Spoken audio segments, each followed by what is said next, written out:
तो दोस्तों आपके सामने फिर आ गया हूँ, वेलकम।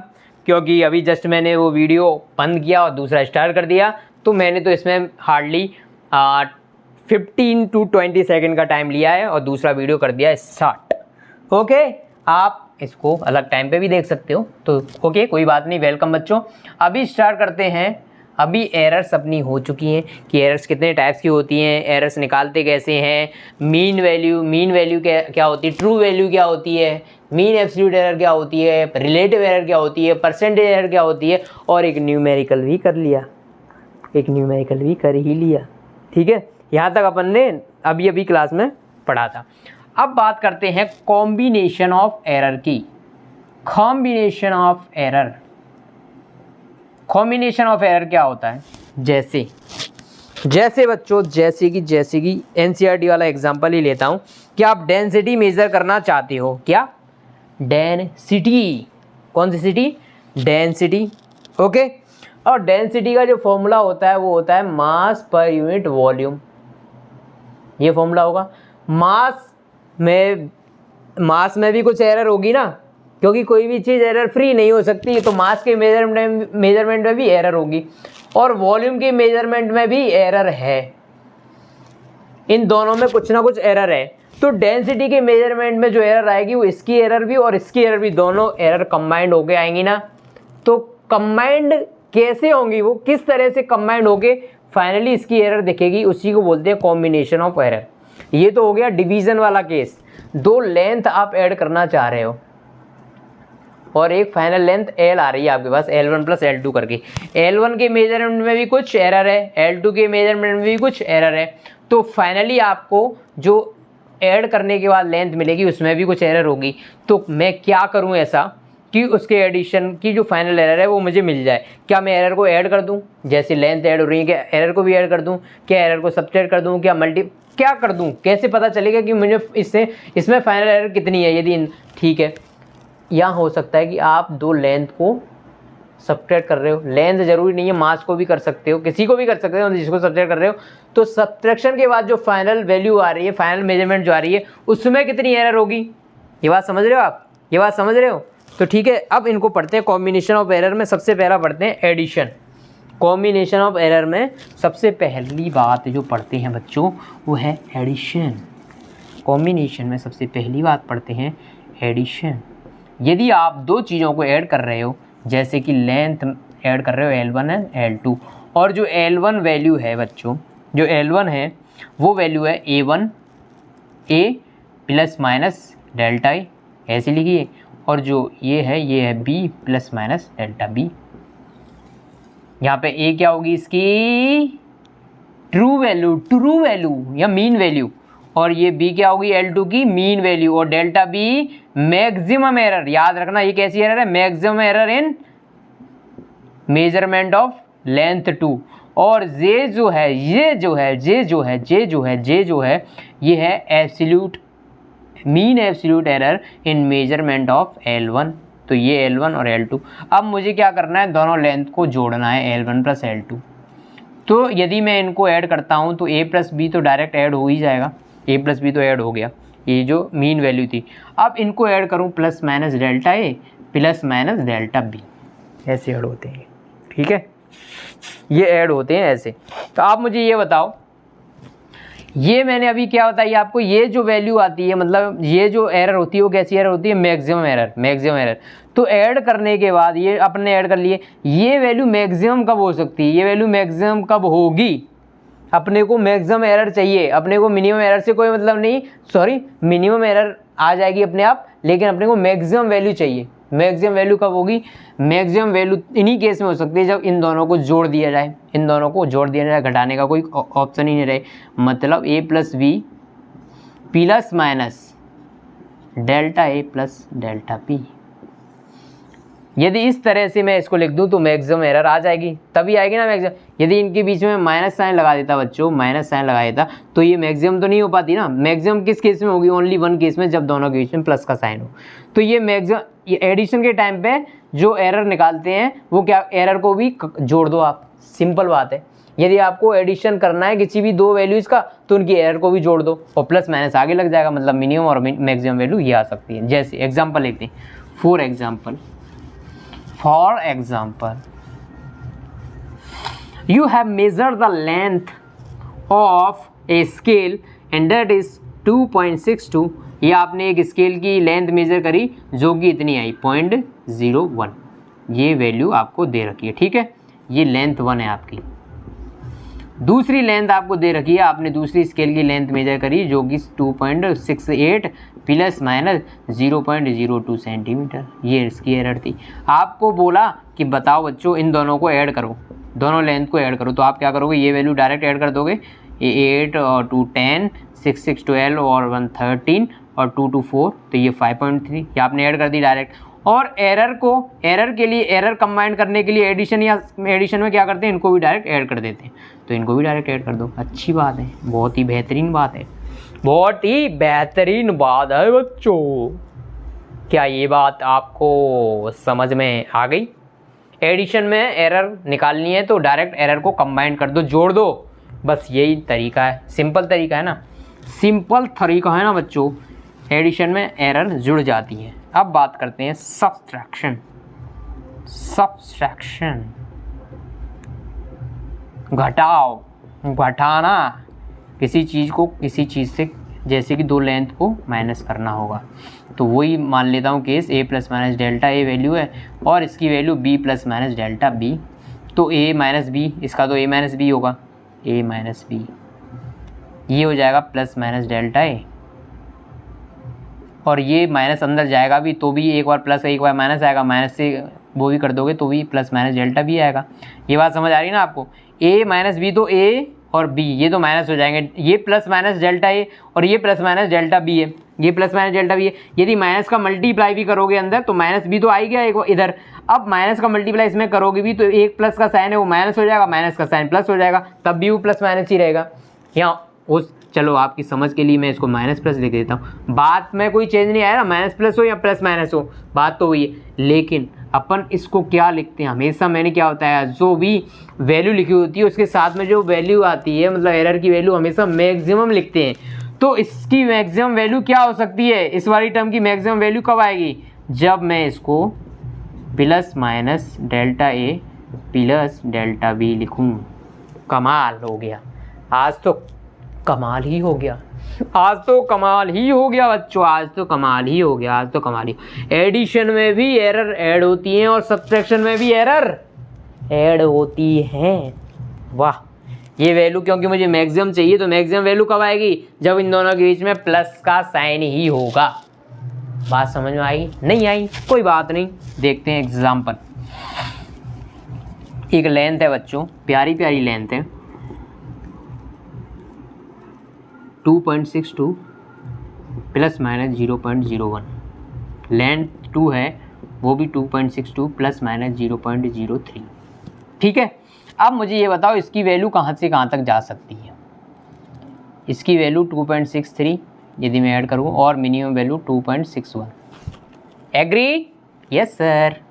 इसकी वैल्यू कहाँ से कहाँ तक जा सकती है, 3 हो जाएगा यहाँ पे 2.59, सॉरी मैक्सिमम वैल्यू निकाल लेना, 2.65 और ये 2.59, ठीक है। ये वैल्यू यहाँ से यहाँ तक वेरी कर सकती है, ये वैल्यू यहाँ से यहाँ तक जा सकती है। अब मैं इन दोनों को सबसेट कर रहा हूँ, L को L1 माइनस L2। ये बताओ मुझे इनमें मैक्सिमम डिफरेंस कब आएगा, इनमें मैक्सिमम डिफरेंस कब आएगा? मैक्सिमम डिफरेंस तब आएगा बच्चों, मैक्सिमम डिफरेंस तब आएगा जब मैं इसकी तो सबसे बड़ी वैल्यू ले लूँ, ये सबसे बड़ी वैल्यू ये आ जाएगी, और इसकी सबसे छोटी वैल्यू ले लूँ और इसकी सबसे छोटी वैल्यू, इन चारों में सबसे छोटी वैल्यू कौन सी दिख रही है आपको, ये 2.59, सॉरी ये इन दोनों के बीच का डिफरेंस निकालना है तो इनकी सबसे छोटी वैल्यू क्या आएगी, 2.61। इनके बीच का डिफरेंस कितना है अब आपको चाहिए मिनिमम L1 माइनस L2 किया, लेकिन आपको मिनिमम वैल्यू कितनी आ सकती है इन दोनों के बीच में? मिनिमम वैल्यू तब आएगी बच्चों जब 2.61 यहाँ से वैल्यू ले लूँ और 2.59 यहाँ से वैल्यू ले लो, ऐसा कुछ होगा क्या? नहीं। मिनिमम वैल्यू मैं चाह रहा हूँ कि नेगेटिव आए, और नेगेटिव वैल्यू बच्चों इसकी तब हो सकती है बच्चों कि जब मैं यहाँ से L1 माइनस L2 करना चाह रहा हूँ ना मैं। L1 माइनस L2 की मिनिमम वैल्यू तब आएगी जब मैं इधर से 2.61 और इधर से ले लूँ 2.65, ये वैल्यू आ जाएगी -0.04। कि मैं बात आपको क्या बताना चाह रहा था कि ये मैक्सिमम डिफरेंस, ये मिनिमम डिफरेंस, ये कब आया है? जब इन दोनों को ऐड किया है। लेकिन आप इन बातों को, इन मोह माया को सबको भूल जाओ। ये मैंने क्या किया उसको दिमाग से ऐसे करो, निकल जा, जो सर ने अभी बताया वो सब निकल जाएगा। तो आपको क्या करना है, डायरेक्ट यदि दो लेंथों को सब्ट्रैक्ट करना है तो वो वैल्यू उनको सब्ट्रैक्ट कर लो, ट्रू वैल्यूज़ को, तो ट्रू वैल्यू सब्ट्रैक्ट करोगे 0 आ जाएगी, और इनको ऐड कर दो। एरर हमेशा ऐड होती है, ±0.4। यहाँ एडिशन हो या सब्ट्रैक्शन हो, दोनों में एरर ऐड ही होती है। ठीक है, एडिशन और सब्ट्रैक्शन दोनों में एरर ऐड ही होती है। जैसे कि एग्जांपल ले लेता हूँ कि इस बार आपने क्या किया, मास 1 निकाला, मास 1 आया 56.21 ±0.01, एंड मास 2 निकाला, वो आया बच्चों 51.219 ±0.03। ठीक है, अब आपको मैंने पूछा M1 माइनस M2 करो, M1 माइनस M2 करना है तो 56.21 माइनस 51.19, ये तो कर लिया। ठीक है, ये तो कर लिया, लेकिन एरर को ऐड करोगे ±0.04, बस ये वैल्यू निकाल लो और ये वैल्यू आ गई एरर। बात समझ में आ गई ना? एरर में कुछ नहीं है, एडिशन हो या सब्ट्रैक्शन, एरर को ऐड ही करना है आपको। बस जो मेन वैल्यू है उसको दो, एडिशन और सब्ट्रैक्शन के अकॉर्डिंग। यदि एडिशन पूछा है तो ऐड कर लेना इस वैल्यू को, और सब्ट्रैक्शन पूछा है तो इस वैल्यू को माइनस कर लेना। लेकिन एरर तो हमेशा दोनों में कंबाइंड नहीं आती, एडिशन ही होगा। एरर तो ऐड ही होंगी, चाहे तो जोड़ करो चाहे तो घटाओ करो। ठीक है बच्चों, बोले बच्चों। नेक्स्ट है मल्टीप्लिकेशन।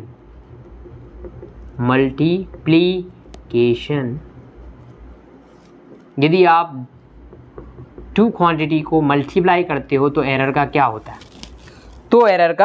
होता है? जैसे कि एग्जाम्पल के तौर पे आर रेजिस्टेंस जो है, रेजिस्टेंस तो ऐड हो जाएंगे, लेकिन जैसे कि mass equals to rho into volume. Mass जो होता है डेंसिटी इनटू वॉल्यूम होता है। अब डेंसिटी में आपको एरर दे रखी है, वॉल्यूम में एरर दे रखी है, आपको मास में एरर पूछ ले तो आपको कुछ नहीं करना, इनकी एब्सोल्यूट एरर लेनी है। एब्सोल्यूट एरर नहीं, इसकी relative error low, plus delta V by V, बस। आपको मल्टीप्लिकेशन में एरर निकालनी हो तो आप इसकी मास में कितनी एरर है divided by value of mass equals to density में कितनी एरर है divided by value of density plus delta V error in volume upon volume. बस ये करना है आपको, ऐसे एरर निकल जाएगी। एब्सोल्यूट एरर मास के अंदर जो वैल्यू आएगी वो ऐसे निकल जाएगी। समझ आ गई वैल्यू? समझ आ गई बात? एडिशन, सब्ट्रैक्शन, मल्टीप्लिकेशन समझ आ गया बच्चों?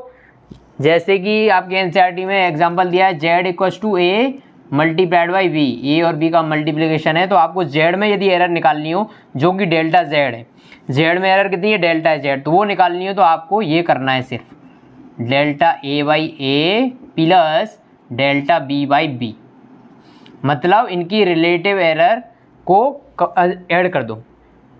यदि Z में एरर निकालनी है जो कि डेल्टा Z है तो उसको डिवाइड करो Z से, जो कि A B है, इससे डिवाइड करो और डेल्टा A बाई A और डेल्टा B बाई B कर दो। या फिर इसको फर्दर आप लिख सकते हो, क्योंकि ये रिलेटिव एरर है, आपको दोनों साइड में 100 का मल्टीप्लाई कर देना है बच्चों, delta A by A plus delta B by B, क्योंकि इधर डेल्टा बी बाई बी, इधर 100 का मल्टीप्लाई किया तो इधर भी 100 का मल्टीप्लाई कर दोगे तो इस तरह से delta Z by Z equal to delta A by A into 100 plus delta B upon B divided multiplied by 100। तो परसेंटेज ये क्या हो जाएगी, परसेंटेज एरर, अरे यहाँ से कहाँ गए, इक्वल, ठीक है, percentage error in Z equal to percentage error in A plus percentage error in B. Percentage error को डायरेक्ट ऐड कर दो, बस यही होता है एडिशन में। सब्ट्रैक्शन में भी सेम खेल है, यदि सब्ट्रैक्शन नहीं, डिवीजन में भी सेम खेल है। यदि c equal to A divided by B है तो डेल्टा c बाई सी जो होता है वो delta a by A plus delta b by B, और इसको भी 100 से मल्टीप्लाई कर सकते हो दोनों साइड। आपको बात समझ आ गई होगी। तो percentage error in c equal to percentage error in a plus percentage error in b। बात समझ में आ गई? तो ये बात नोट कर लो, मल्टीप्लिकेशन और डिवीज़न में क्या होता है कि उनकी रिलेटिव एरर को ऐड कर दिया जाता है। इसके क्वेश्चन करेंगे तो और ज़्यादा क्लैरिटी आ जाएगी। अब जैसे कि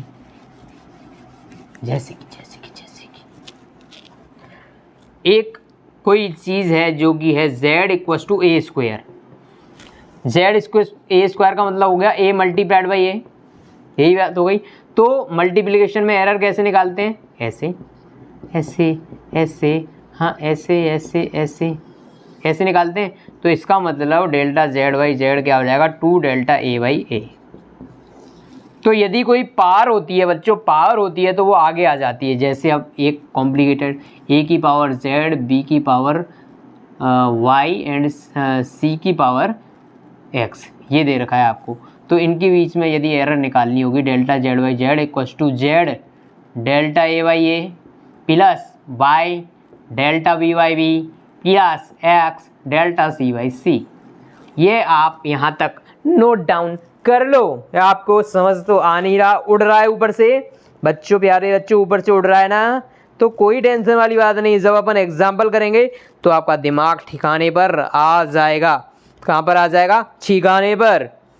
अभी ये नोट करो, पहले ये नोट कर लो बच्चों।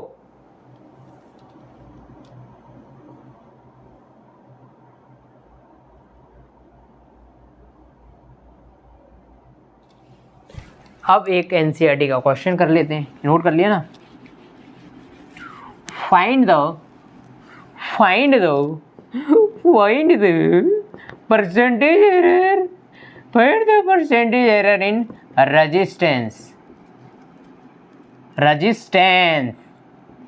if it is given that, पहले तो ये बताओ R का फॉर्मूला क्या होता है, V equals to I R, तो R equals to V upon I, V equals to I R तो R equals to V by I. तो आपको V की वैल्यू दे रखी है बच्चों 100 plus minus 5, V equals to 100 plus minus 5। I जो है अपना है कुरेंट, I जो है अपना कुरेंट है, जिसकी वैल्यू 10 प्लस माइनस 0.2,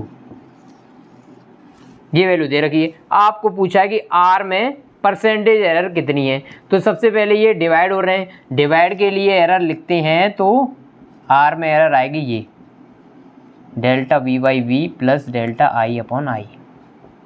ये एरर लिखोगे आप बच्चों, प्यारे बच्चों, भोले बच्चों, दुलारे बच्चों, ये लिखोगे। परसेंटेज के लिए आप क्या करो, इनको मल्टीप्लाई कर दो 100 से दोनों side, delta V by V into 100 plus delta I upon I into 100, ये परसेंटेज एरर होगी। तो ये अपन से ये वैल्यू पूछिए परसेंटेज एरर इन रेजिस्टेंस, तो अपने को क्या निकालनी है, percentage error in voltage and percentage error in current. Percentage error in voltage कैसे आएगी, परसेंटेज एरर इन वोल्टेज कैसे आती है, मीन एब्सोल्यूट एरर, ये क्या दे रखी होती है, मीन एब्सोल्यूट एरर की मैक्सिमम वैल्यू, और ये मीन एब्सोल्यूट एरर की मैक्सिमम वैल्यू है करंट में, ये मीन एब्सोल्यूट एरर की मैक्सिमम वैल्यू है वोल्टेज में। तो यदि परसेंटेज एरर निकालनी हो वोल्टेज में, जिसको डेल्टा V बाई V अभी मैंने बताया ऐसे रिप्रेजेंट करते हैं, तो ये हो जाएगी mean absolute error upon true value, ये हो जाएगी रिलेटिव एरर। यदि परसेंटेज एरर निकालोगे तो मल्टीप्लाइड बाई 100, ये हो जाएगी परसेंटेज एरर। तो ये कितनी आ जाएगी, 5%। Percentage error in current into 100, percentage error in current आएगी mean absolute error upon true value multiplied by 100, तो ये आ जाएगी 2%। ये 5%, ये 2%, तो डायरेक्ट वैल्यू लिख दो, ये 5%, ये 2%, तो रेजिस्टेंस में परसेंटेज एरर कितनी आ जाएगी 7%। क्या ये बात सेंट परसेंट समझ आ गई आपको? क्या ये बात सेंट परसेंट समझ आ गई आपको? समझ तो आनी चाहिए बच्चों, समझ तो आनी ही चाहिए, समझ तो आनी ही चाहिए, समझ से बाहर की कोई बात इसमें है नहीं, कोई बात इसमें है नहीं। तो एक बार वापस देखते हैं, यदि आपको एडिशन करना है, आपको बच्चों एडिशन करना है तो एरर भी ऐड हो जाती हैं, जैसे L equals to L1 plus L2, यदि L1 की वैल्यू है A plus minus delta A, यहाँ पर L2 की वैल्यू है B plus minus delta B, यहाँ पर A जो वैल्यू है वो कौन सी वैल्यू है? True value. और ट्रू वैल्यू कैसे आती है? मीन लेने पर, जितनी भी सारी वैल्यू उनका मीन ले लो तो ट्रू वैल्यू आ जाती है। और डेल्टा ए क्या है यहाँ पर? मैक्सिमम एरर, जो कि है मीन एब्सोल्यूट एरर के इक्वल, जो कि है मीन एब्सोल्यूट एरर के इक्वल। सेम कहानी यहाँ पर है, बी है यहाँ पर true value of, true value कहाँ से आती है? ट्रू वैल्यू ऑफ L2, और डेल्टा बी है मैक्सिमम एरर, और ये कैसे आती है बच्चों? मीन एब्सोल्यूट एरर जिसको बोलते हैं उससे। ये बात आपको समझ आ गई? तो यदि मैं दो क्वांटिटी को कंबाइन करना चाह रहा हूँ तो पहले तो जो उनकी मीन वैल्यू है उनको कंबाइन करो, प्लस माइनस दोनों को ऐड कर दो, ठीक है। यदि मुझे निकालनी है वैल्यू L, एडिशन की जगह करना है subtraction, L equals to L1 minus L2 subtract करना चाहता हूँ, तो आप क्या करोगे? इन वैल्यू को तो नॉर्मल सब्ट्रैक्ट जैसे करते हैं वैसे करोगे, प्लस माइनस एरर्स को ऐड कर दोगे, delta A and delta B. बात समझ आ गई आपको? अब देखते हैं मल्टीप्लिकेशन एंड डिवीजन। मल्टीप्लिकेशन, जैसे कि C जो है वो मल्टीप्लाई करने पर आ रहा है A और B के, तो C के लिए यदि एरर पूछिए आपसे तो आप क्या करो? Relative error in C equals to relative error in A plus relative error in B, ऐसा कर दो यहाँ तो।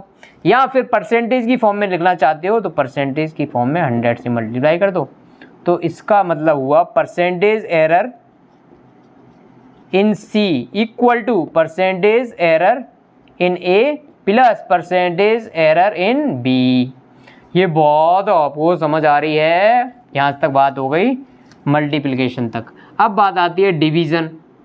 डिवीज़न करना चाह रहे हो Z equals to A upon B, division करना चाह रहे हो तो डिवीज़न के लिए भी सेम केस है, delta Z by Z equals to delta A by A plus delta B by B, और इसको परसेंटेज की फॉर्म में कन्वर्ट करना चाहो तो 100 का मल्टीप्लाई कर दो, delta A by A into 100 plus delta B by B into 100। वही सेम कहानी जो अभी लिखी थी, percentage error in Z equals to percentage error in A plus percentage error in B। क्या बात आपको समझ आ गई? यहाँ तक ये हो गई। यदि कोई वैल्यू ऐसी दे रखी है A की पावर A, B की पावर B एंड C की पावर D, ऐसे मान लेता हूँ, तो आपको यदि ये एरर निकालनी है डेल्टा Z बाई Z में तो आपको A बाहर लेना है आगे मल्टीप्लाई में और delta A by A, B इधर ले लो delta B by B plus D इधर ले लो डेल्टा C बाई C। ये बात समझ आ गई? यदि A की पावर में कुछ है, B की पावर में, C की पावर में कुछ है तो आपको रिलेटिव एरर ही लेनी है, लेकिन जो पावर है उनको आगे लेके आ जाना है।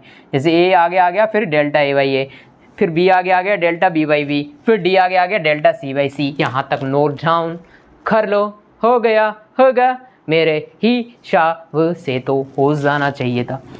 तो ये चीज़ें आपको समझ में आनी चाहिए थी बच्चों, और मैंने आपको भरसक प्रयास किया है कि आपको ये वैल्यू समझ में आ जाए। बच्चों 1 मिनट का टाइम मुझे आप दो ताकि मैं ये देख सकूं वेदर रिकॉर्डिंग इज ऑन और not, because it is a problem of space. Yes, it's going on. 24 minutes recording is already completed. Okay, now we'll talk about significance significant figures, significant figure, significant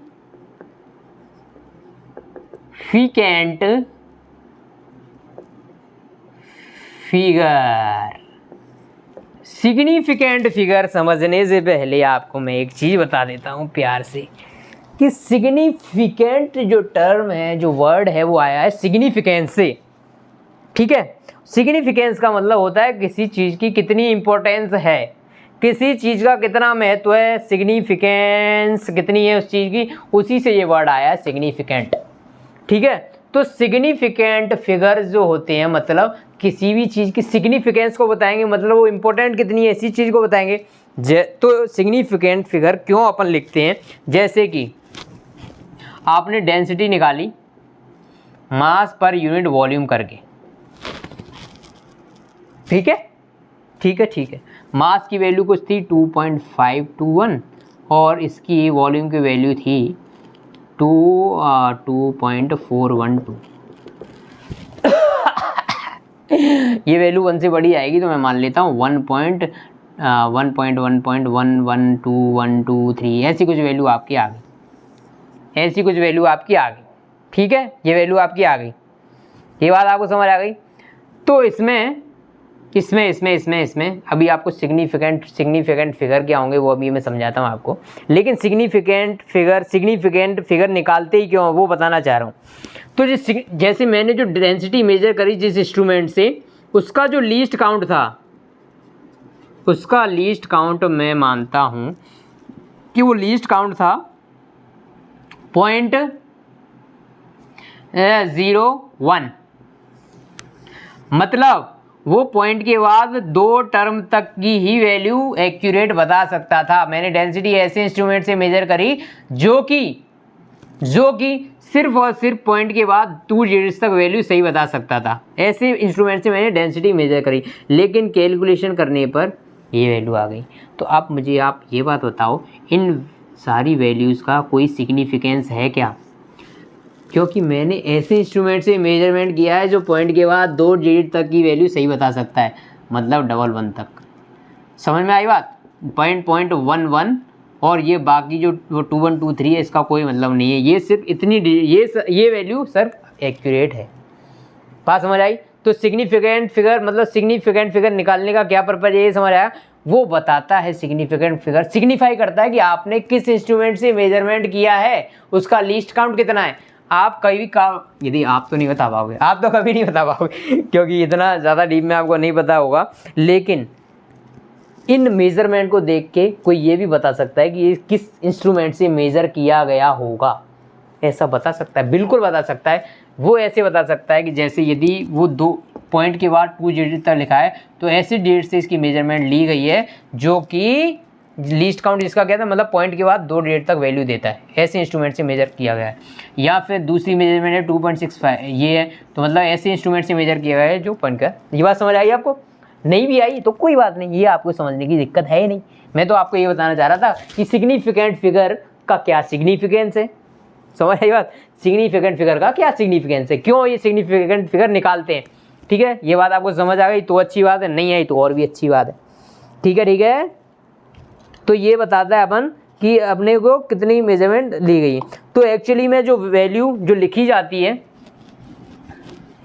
किसी भी answer जो लिखा जाता है, जैसे मैंने ये आंसर लिख किया 2.625, ये मैं बार बार क्यों लिख रहा हूँ पता नहीं मुझे भी, 2.625 मैंने लिख दिया। इसका मतलब ये हुआ ये वैल्यू तो एकदम रिलायबल है, ये वैल्यू तो 100% तो नहीं, लेकिन ये रिलायबल वैल्यूज़ हैं, ये रिलायबल वैल्यूज हैं। और एक डिजिट रखी जाती है एक्स्ट्रा, जो क्या बताती है कि इसमें एरर पॉसिबल है, इसमें एरर पॉसिबल है, इसमें एरर हो सकती है। तो सिग्निफिकेंट फिगर जब भी लिखते हैं तो जैसे ये 4 इसमें सिग्निफिकेंट फिगर हैं, सिग्निफिकेंट फिगर कैसे निकालते हैं वो भी देखते हैं अपन, लेकिन अभी मैं बता देता हूँ इसमें 4 सिग्निफिकेंट फिगर हैं। तो 4 सिग्निफिकेंट फिगर में से 3 तो रिलायबल वैल्यू होती हैं, जो लास्ट वाली एक डिजिट एक्स्ट्रा रखी जाती है उसमें एरर हो सकती है। जैसे यदि मैंने इसको किसी इंस्ट्रूमेंट से ऐसे मेज़र किया है जिसका लीस्ट काउंट 0.002 है, इससे क्या समझ आ रहा है कि एरर किस वाली डिजिट में है, पॉइंट इस वाली में डिजिट में ही ना, क्योंकि आप इसमें ऐड करोगे, यदि मैक्सिमम वैल्यू निकालोगे एरर की तो कितनी आएगी, 2 ऐड करोगे 7 आएगी, और इसमें यदि 2 सब्सट्रैक्ट कर दोगे तो बताओ एरर कौन सी डिजिट में थी, लास्ट वाली में, इस वाली में एरर थी ना, क्योंकि यही चेंज हुआ है ना, देखो बाकी तो सेम है, मतलब 2.62 तक वैल्यू रिलायबल थी और लास्ट वाली डिजिट में एरर हो सकती है। तो सिग्निफिकेंट फिगर आपको समझ आया, सिग्निफिकेंट फिगर जब भी लिखते हैं तो सिर्फ लास्ट वाली डिजिट को छोड़ के बाकी वैल्यू रिलायबल होती है और लास्ट वैल्यू में एरर पॉसिबल है, मतलब एक डिजिट अपन एक्स्ट्रा लिखते हैं जिसमें कि एरर पॉसिबल है और बाकी सारी वैल्यू एकदम एग्जैक्ट होती हैं, रिलायबल होती है। बात समझ आ गई आपको? नहीं भी समझ आई तो भी कोई दिक्कत नहीं, मैं तो आपको थोड़ा डीप में समझाना चाह रहा था। ठीक है, बात समझ आ गई? आ गई ना बच्चों? प्यार से बोलो, अरे प्यारे बोलो, अरे आगे वाले, अरे कैमरे के पीछे वाले, अरे जोर लगा के, अरे सारे बोलो, अरे तेज बोलो, अरे जोर से बोलो, अरे 11th वाले, अरे 12th वाले, अरे ड्रॉपर भी, सब प्यारे प्यारे, सब बोलो, जोर से बोलो। ठीक है, ये बात आपको समझ आ गई? बात आपको समझ आ गई कि सिग्निफिकेंट फिगर का क्या सिग्निफिकेंस है। अब देखते हैं कि सिग्निफिकेंट फिगर निकालते कैसे हैं। ऑल, तो इसमें लिखो all non zeros are significant, all non zeros are significant. जैसे कि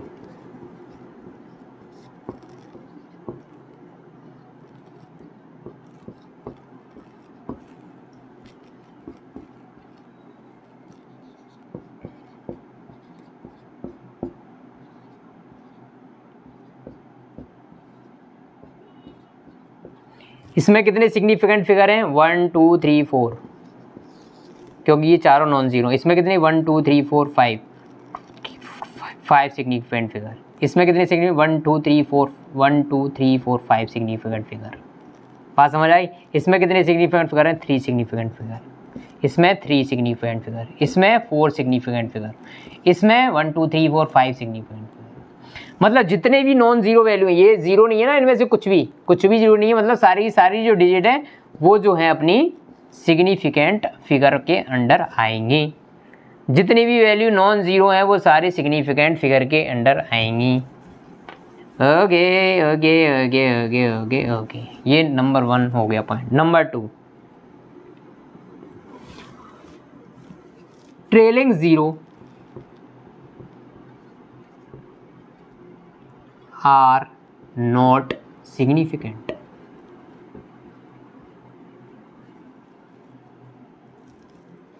इसका मतलब क्या हुआ, आपने ये वैल्यू ली, इसमें ट्रेलिंग जीरो मतलब एंड में 2 जीरो आ रही हैं, तो इसका मतलब इसमें कितने सिग्निफिकेंट हो गए, 2 सिग्निफिकेंट फिगर। 2 सिग्निफिकेंट फिगर हो गए इसमें, 3 1 2 5 2 0 0। ये इसमें कितने सिग्निफिकेंट फिगर हो गए, 1 2 3 4 सिग्निफिकेंट। लास्ट में आने वाली जो जीरो होती हैं वो सिग्निफिकेंट फिगर नहीं होती, मतलब ये सिग्निफिकेंट फिगर नहीं होंगी। यहाँ तक की वैल्यू रिलायबल एक्यूरेट है, इसके बाद में आप कुछ नहीं कह सकते, मतलब ये सिग्निफिकेंट फिगर नहीं है, ये सिग्निफिकेंट फिगर नहीं है, ये सिग्निफिकेंट फिगर नहीं है, ये सिग्निफिकेंट फिगर नहीं है। 1 3 2 5 1 9 2 0 0 1 2 3 4 5 6 सिग्निफिकेंट फिगर। लास्ट वाली जीरो सिग्निफिकेंट नहीं है, लेकिन ये वैलिड है नॉर्मल केस के लिए। अब बात करते हैं zeros after decimal is significant. यदि पॉइंट के बाद में जीरो आती हैं तो वो सिग्निफिकेंट होती हैं, जैसे 3 2 5 0 0। अब इसमें कितनी सिग्निफिकेंट फिगर हैं, 1 2 3 4 5 6 7 सिग्निफिकेंट फिगर हैं, क्योंकि ये जीरो लास्ट में तो आ रही हैं लेकिन पॉइंट के बाद में आ रही हैं। पॉइंट के बाद में आने वाली सारी जीरो सिग्निफिकेंट होती हैं। एग्जाम्पल और ले लो, 1 2 0 0 1 2 3 4 5 सिग्निफिकेंट फिगर। यदि पॉइंट के बाद में जीरो आ रही है तो सिग्निफिकेंट होगी ही होगी, सिग्निफिकेंट होगी। क्यों, ऐसा क्यों? देखो, यदि पॉइंट के बाद में इस जीरो को लिखने का कोई भी पर्पज़ नहीं होता, यदि इसका कोई पर्पज़ नहीं होता तो इसको लिखते नहीं ना, सिंपली लिखते ही नहीं। इसको जीरो को लिखा जा रहा है मतलब इसका कुछ ना कुछ सिग्निफिकेंस होगा। तभी पॉइंट के बाद में 0 लिख रहे हैं। यदि पॉइंट के बाद में 0 लिख रहे हैं तो वो, यदि उसका कोई भी सिग्निफिकेंस नहीं है तो वो ओवरफ्लॉज हो जाएगा। ओवरफ्लॉज का मतलब होता है कि जिस चीज़ की ज़रूरत नहीं है वो भी वहाँ पे आपने रख दी, टिका दी, मतलब इसका कुछ ना कुछ इंपॉर्टेंस होगा। ये सिग्निफिकेंट हैं, तभी यहाँ पे पॉइंट के बाद में 0 लगाने की ज़रूरत पड़ गई, इसीलिए ये सिग्निफिकेंट होंगी। पॉइंट के बाद में 0 आती हैं वो सिग्निफिकेंट होती हैं। ये बात समझ आई।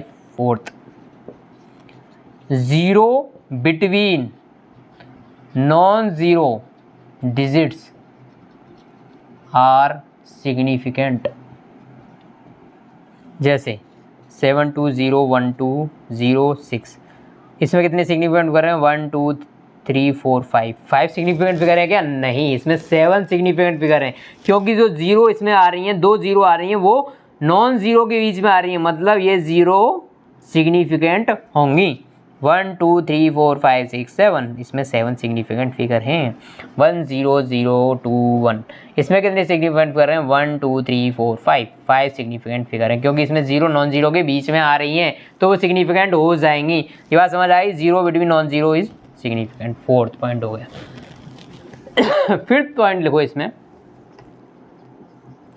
0 before decimal point is not significant. जैसे 0.215200 इसमें सिग्निफिकेंट फिगर कितने हैं? इसमें बच्चों सिग्निफिकेंट फिगर हैं 1 2 3 4 5 6 सिग्निफिकेंट फिगर हैं। डेसिमल पॉइंट से पहले जो 0 आ रही हैं वो सिग्निफिकेंट नहीं होंगी। लेकिन अब मैं इसको ऐसे लिख दूं 200। अब बताओ इसमें कितने सिग्निफिकेंट फिगर हैं? अब इसमें हो जाएंगे 1 2 3 4 5 6 7 8 9 सिग्निफिकेंट फिगर। क्यों? क्योंकि अब ये 0 जो हैं वो दो नॉन ज़ीरो के बीच में आ गई, इसीलिए। यदि ये सिर्फ 0 ऐसे रहती तो ये सिग्निफिकेंट नहीं होती, लेकिन अब नॉन ज़ीरो डिजिट इससे पहले आ गई, मतलब ये सिग्निफिकेंट हो जाएंगी। क्या ये बात आपको समझ आ गई बच्चों? भोले भोले बच्चों, आपको ये बात समझ आ गई ना बच्चों? मेरी पीठ में दर्द हो गया, क्या मैं वीडियो बंद कर दूं क्या? नहीं बच्चों, नहीं करूंगा अभी मैं वीडियो बंद, बिल्कुल नहीं करूंगा, ठीक है? बिल्कुल नहीं करूंगा भाई। ओके, डम डम। पॉइंट 0021520 कितने सिग्निफिकेंट फिगर हैं इसमें? 0 आफ्टर डेसिमल इज सिग्निफिकेंट ऐसा मत लिखो, ट्रेलिंग 0 लिखो। ट्रेलिंग मतलब एंडिंग 0, एंडिंग 0, ट्रेलिंग 0। अभी बताता हूँ क्यों मैंने ये लिखा है, ये वर्ड नया क्यों ऐड किया। इसमें बताओ सिग्निफिकेंट फिगर कितने हैं आपके अकॉर्डिंग, क्योंकि मैंने अभी जो पॉइंट लिखाया था उसमें ये था कि 0 आफ्टर डेसिमल पॉइंट, तो डेसिमल पॉइंट के बाद तो ये भी 0 है। 1 2 4 5 6 7 सिग्निफिकेंट फिगर हो गए इसमें, पर ऐसा नहीं है। इसमें सिग्निफिकेंट फिगर है 1 2 3 4 5, 1 2 3 4 5। ये वाला 0 तो सिग्निफिकेंट है, पर ये दोनों 0 सिग्निफिकेंट नहीं है। भले ये डेसिमल पॉइंट के बाद आ रहे हैं, लेकिन ये ट्रेलिंग 0 नहीं है, एंडिंग 0 नहीं है। ये इस डिजिट से, इस पूरी टर्म से पहले आ रहे हैं, तो ये 0 सिग्निफिकेंट नहीं है। ये हमेशा याद रखना, इसीलिए मैंने लिखाया यहाँ पे trailing 0 after decimal point is significant. Trailing 0 after decimal point is significant. क्या ये बात आपको समझ आ चुकी है? क्या ये बात आपको समझ आ चुकी है? ये बात आपको समझ आ गई? तो ये सारे पॉइंट आपने नोट कर लिए और आपने सिग्निफिकेंट निकालने का ज़बरदस्त हमाल तरीका देख लिया। अब बात करते हैं एक इम्पोर्टेंट पॉइंट की। बाय चेंजिंग द यूनिट,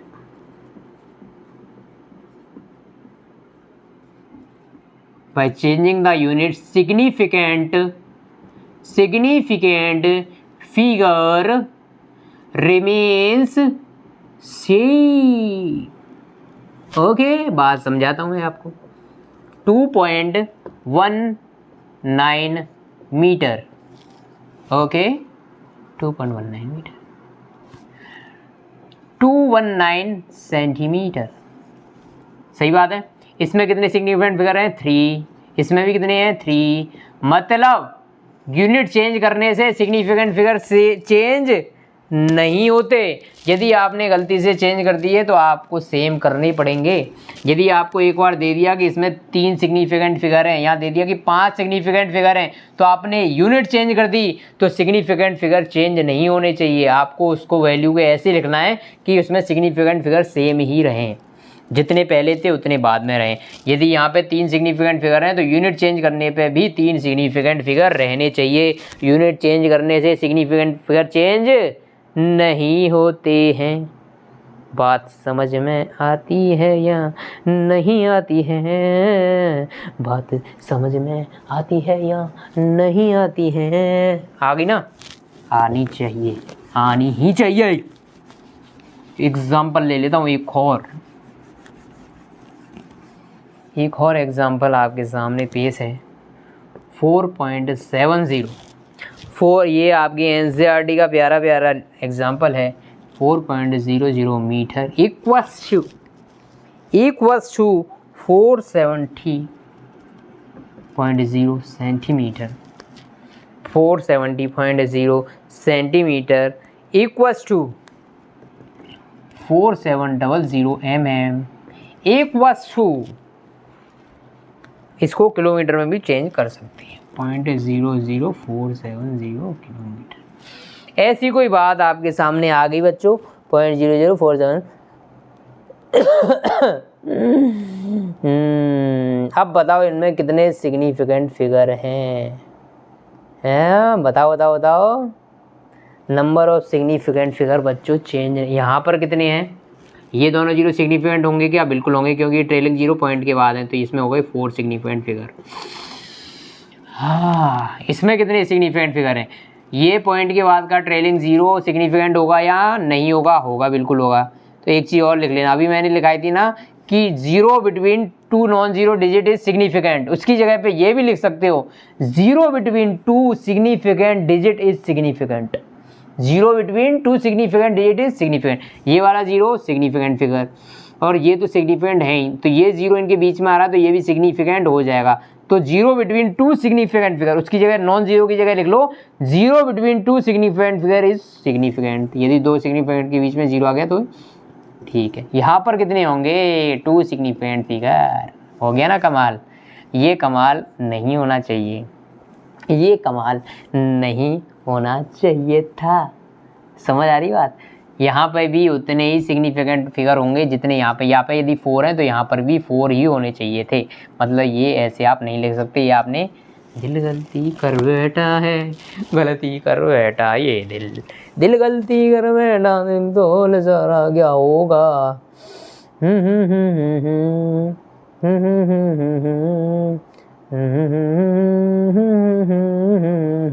तो ये बात आपको समझ आएगी। यूनिट चेंज करने से सिग्निफिकेंट फिगर चेंज नहीं हो सकते। यदि चेंज हो रहे हैं तो आपको उनको ऐसे मैनेज करना है कि सिग्निफिकेंट फिगर सेम आ जाए। बात समझ आ गई? तो ये आपको ऐसे लिखना चाहिए था कि इसमें सिग्निफिकेंट फिगर सेम ही हो जाए।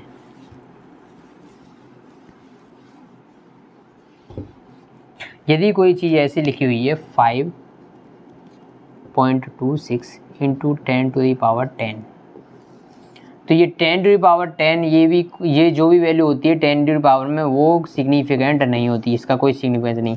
तो इसमें कितने सिग्निफिकेंट फिगर हो जाएंगे? 3 सिग्निफिकेंट फिगर। ठीक है, 5.29 इंटू 10⁻11, यहाँ -11 मान लेता हूँ। ये 10⁻, में प्लस हो माइनस हो कुछ भी सिग्निफिकेंट नहीं होंगे, तो इसमें सिग्निफिकेंट कितने हो जाएंगे? 3 सिग्निफिकेंट फिगर हो जाएंगे 3। जो 10 की पावर में जो भी वैल्यू मल्टीप्लाई होती है वो सिग्निफिकेंट नहीं होती, तो सिग्निफिकेंट फिगर सिर्फ इधर जो लिखे हुए हैं वो ही सिग्निफिकेंट फिगर हो जाएंगे, बाकी सिग्निफिकेंट नहीं है। बात समझ गए आप? बात समझ गए ना बच्चों आप? यदि ये वैल्यू आपको दे ये तो यही सिग्निफिकेंट है, ये वाले सिग्निफिकेंट फिगर 10 की पावर में जो भी लिखे जाते हैं वो सिग्निफिकेंट फिगर नहीं होते हैं। ठीक है, ओके बच्चों, दिल के सच, समझ आ गई बात? अब बात करते हैं कुछ कांस्टेंट्स की, जैसे 2πr, ये फॉर्मूला हो गया। ये फॉर्मूला किसका है बताइए? अरे बताइए बच्चों, ये फॉर्मूला किसका है? ये है सर्किल की। सर्किल जो होता है अपना उसकी परिधि का फॉर्मूला है 2πr। ठीक है, सर्किल है जो है, ये सर्किल है, ये जो डिस्टेंस है इसकी चारों तरफ, इसका फॉर्मूला है 2πr। तो इसमें जो कांस्टेंट है 2π, इसमें इनफाइनाइट सिग्निफिकेंट फिगर होते हैं। कोई भी कांस्टेंट यदि है, कोई भी नंबर यदि है, जैसे कि क्यू का फॉर्मूला कितना होता है, क्यू का फॉर्मूला जो है, ये क्यू के किसका फॉर्मूला है, सरफेस एरिया का। तो इसमें जो 6 है उसमें 1 सिग्निफिकेंट फिगर नहीं है, इसमें है इनफाइनाइट सिग्निफिकेंट फिगर। यदि कोई कांस्टेंट आ जाए बच्चों किसी फॉर्मूले में, तो इसमें सिग्निफिकेंट फिगर कितने हो जाएंगे, इनफाइनाइट। किसी भी कांस्टेंट में सिग्निफिकेंट फिगर, उसको देख के वैल्यू नॉन ज़ीरो वगैरह काउंट नहीं करने आपको, उसमें इनफाइनाइट सिग्निफिकेंट फिगर होते हैं। ये बात क्या आप याद रखोगे बच्चों, ये बात आप याद रखोगे ना, याद रखना प्लीज़, प्लीज़ बच्चों ये बात याद रखना आप, प्लीज़ बच्चों आप ये बात याद रखना कि यदि कोई कांस्टेंट आ गया तो उस कांस्टेंट में कितने सिग्निफिकेंट फिगर होते हैं, इनफाइनाइट। r = d/2। ये क्या है, रेडियस, ये क्या है, डायमीटर। रेडियस डायमीटर की आधी होती है, लेकिन इस जो 2 है इसमें कितने सिग्निफिकेंट फिगर है, इनफाइनाइट, क्योंकि ये 2 एक कांस्टेंट है। 2 एक कांस्टेंट है, वो फॉर्मूले में आता ही है, वो फॉर्मूले में आता है। ठीक है, तो यदि कोई कांस्टेंट आ गया तो उसमें इनफाइनाइट सिग्निफिकेंट फिगर होते हैं। ये अभी बात आपको पता चलेगी, ये क्यों बताई मैंने। एग्जाम्पल एक लेते हैं कि आप डेंसिटी मेजर कर रहे हो। अब बात करते हैं significant figure in division. Division में सिग्निफिकेंट फिगर का क्या होता है, जैसे आपने डेंसिटी मेजर करी, वो कैसे आएगी, मास अपॉन वॉल्यूम करके डेंसिटी आएगी, मास अपॉन वॉल्यूम करके डेंसिटी आ जाएगी। तो मैं मान लेता हूँ कि ये जो वैल्यू है वो है 4.293 और जो वॉल्यूम है 2.913, ये वैल्यू आ गई आपकी। ठीक है, density mass per unit volume करके ये आ गई। इसमें कितने सिग्निफिकेंट फिगर हैं, 1 2 3 4 4। ओके, इसमें मान लेता हूँ कि 3 सिग्निफिकेंट फिगर है, 3 सिग्निफिकेंट फिगर है। और जो वैल्यू आप लोग डिवाइड करने पे आई वो आई 1.29125336। ऐसे कैलकुलेटर से कैलकुलेट करिए, आपने ये वैल्यू निकाल ली डेंसिटी की। लेकिन आप मुझे ये बताओ कि नहीं, दो यूनिट को, दो वैल्यूज़ को कंबाइन करके जो फाइनल वैल्यू आ रही है उसमें ज़्यादा सिग्निफिकेंट फिगर हो सकते हैं क्या, नहीं। इसमें उतने सिग्निफिकेंट फिगर होंगे जितने इन दोनों में से मिनिमम सिग्निफिकेंट फिगर हैं। तो बताओ इनमें से मिनिमम सिग्निफिकेंट फिगर कितने हैं, 3। तो फाइनल वैल्यू में भी जो सिग्निफिकेंट फिगर होने चाहिए वो मिनिमम वाले होने चाहिए। तो इसमें जो वैल्यू आएगी 2.1.29 आनी चाहिए, क्योंकि इसमें आप कितने सिग्निफिकेंट फिगर हो गए, 3।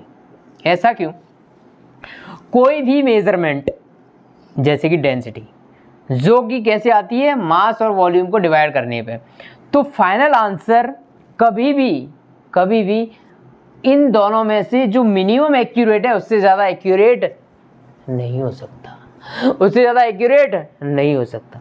तो यदि आपको इनमें से जो मिनिमम एक्यूरेट है उतना ही एक्यूरेट आपका फाइनल आंसर हो सकता है, ज़्यादा से ज़्यादा, उससे कम ही होगा लेकिन उससे ज़्यादा नहीं हो सकता। जैसे आपने एक वैल्यू निकाली C की, जो कि आ रही है A/B करके।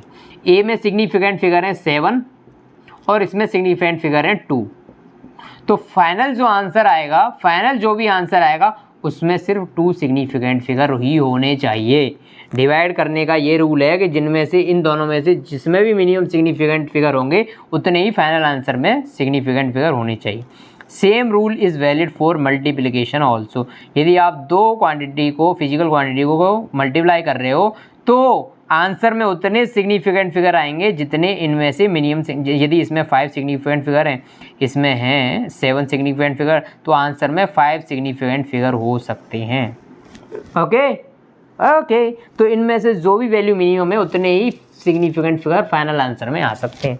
तो ये बात समझ आ गई मल्टीप्लिकेशन और एडिशन के लिए, सॉरी मल्टीप्लिकेशन और डिवीज़न के लिए।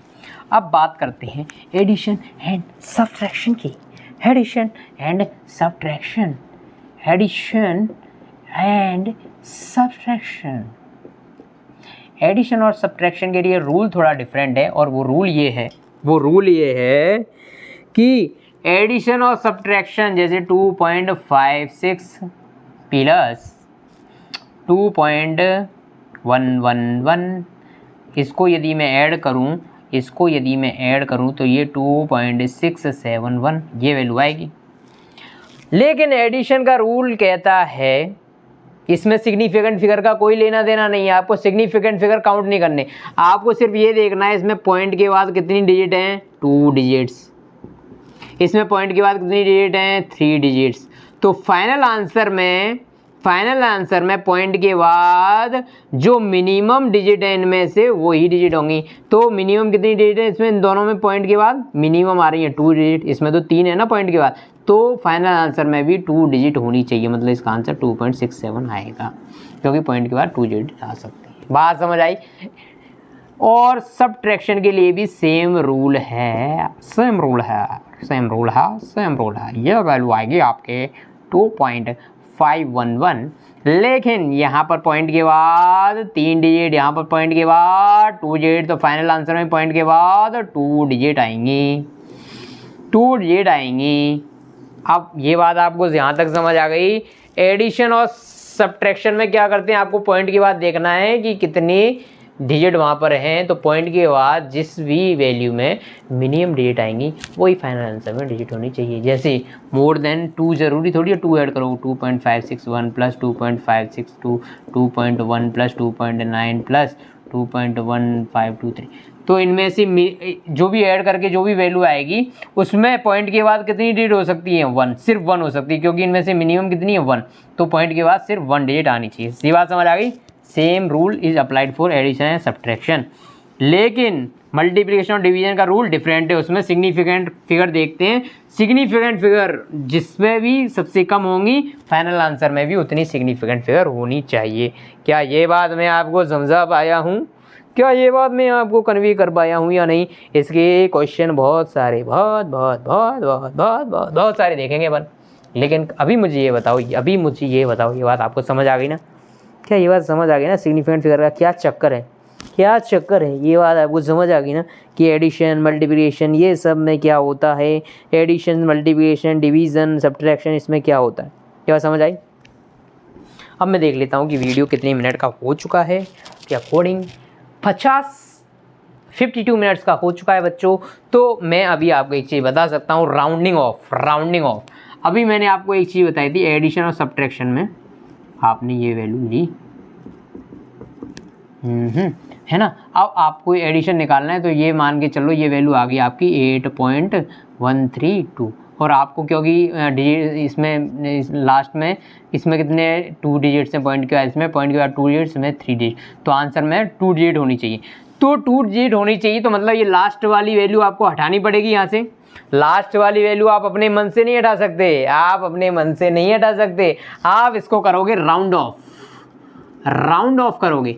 राउंड ऑफ कितने डिजिट तक करोगे, पॉइंट के बाद 2 डिजिट तक, मतलब पॉइंट के बाद 2 डिजिट्स होनी चाहिए, मतलब ये वाली वैल्यू आपको हटानी पड़ेगी। तो राउंड ऑफ पॉइंट के बाद 2 डिजिट्स तक करोगे, मतलब पॉइंट के बाद 2 डिजिट रहनी चाहिए, बाकी एक हट जाएगी।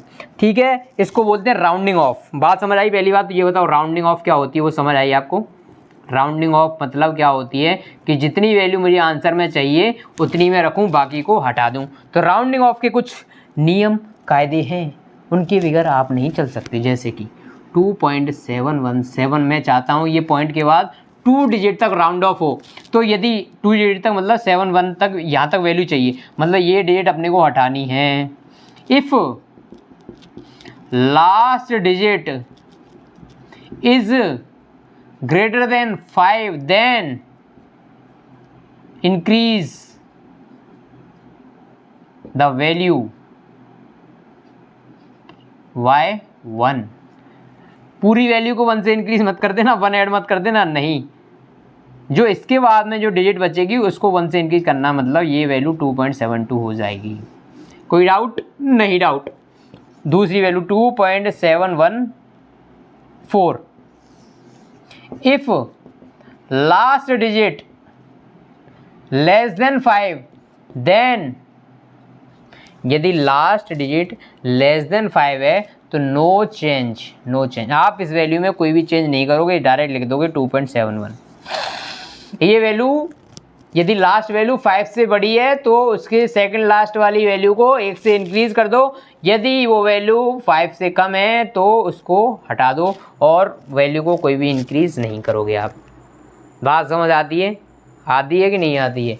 आती है कि आती नहीं है? आती है कि आती है? आपको आती नहीं, मेरी जाती नहीं। ठीक है, ठीक है, ठीक है, ठीक है। हाँ, अब आपको मैं राउंड ऑफ करवाता हूँ 2.715535553 अब आपको इसको राउंड ऑफ करना है डेसिमल पॉइंट के बाद 2 डिजिट तक।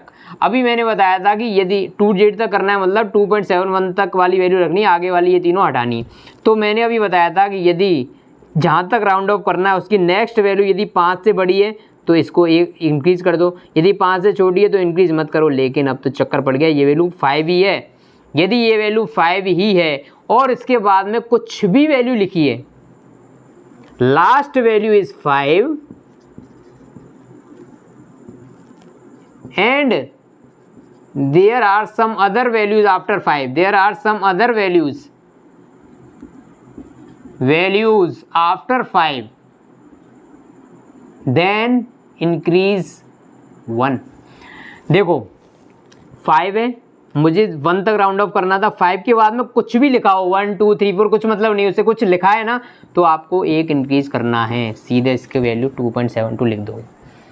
यदि ऐसा है तो आपको एक इंक्रीज करना है, लेकिन 2.715 लेकिन सिर्फ इतना ही लिखा है, तब चक्कर पड़ गया। लास्ट डिजिट 5 है और इसके 5 के आगे कुछ नहीं लिखा और मुझे इसको राउंड ऑफ करना है। तो फिर एक रूल है, प्यारा रूल है, उस रूल का नाम है ऑड है तो ब्रॉड करो, इवन है तो जाने दो। ऑड है तो ब्रॉड करो, इवन है तो जाने दो। यहाँ पर 5 से पहले कैसा नंबर है, 1 कैसा होता है, ऑड। ऑड है तो इसको ब्रॉड कर दो, मतलब एक बढ़ा दो। ब्रॉड करना मतलब बढ़ाना किसी चीज़ को। ऑड है तो ब्रॉड करो, इवन है तो जाने दो। तो इसका मतलब ऑड है तो ब्रॉड कर दिया, इसको एक बढ़ा दिया। यदि ऐसा होता बच्चों 2.745 तो 5 लास्ट डिजिट 5 है और उससे पहले कैसा नंबर, इवन है तो जाने दिया, मतलब इसमें कुछ भी ऐड वगैरह नहीं करना। ऑड है तो ब्रॉड किया, इवन है तो जाने दिया। ऑड है तो ब्रॉड किया, इवन है तो जाने दिया। ऑड है तो ब्रॉड किया, इवन है तो जाने दिया। यदि लास्ट डिजिट 5 है उससे पहले ऑड नंबर है तो उसको ब्रॉड करना पड़ेगा, एक बढ़ाना पड़ेगा। यदि लास्ट डिजिट 5 है और इससे पहले इवन नंबर है तो कुछ नहीं करना, ऐसे ही छोड़ दो, इसको डालने दो। और 5 के बाद में यदि और कुछ वैल्यू होती तो सिंपल प्रोसेस है, उसको एक बढ़ा देते अपन, जैसे यहाँ पे किया था। 5 के बाद यहाँ पे कुछ भी लिखा है तो आपको एक बढ़ाना है। बात समझ आती है या नहीं आती है? तो दोस्तों प्यारे बच्चों, आज अपना लेक्चर यहीं ख़त्म होता है, क्योंकि एक भारी 2 लेक्चर इसमें मैंने रिकॉर्ड कर लिए हैं, तो मेरे मोबाइल की बैंड बजने वाली है अब। Thank you so much, bye bye.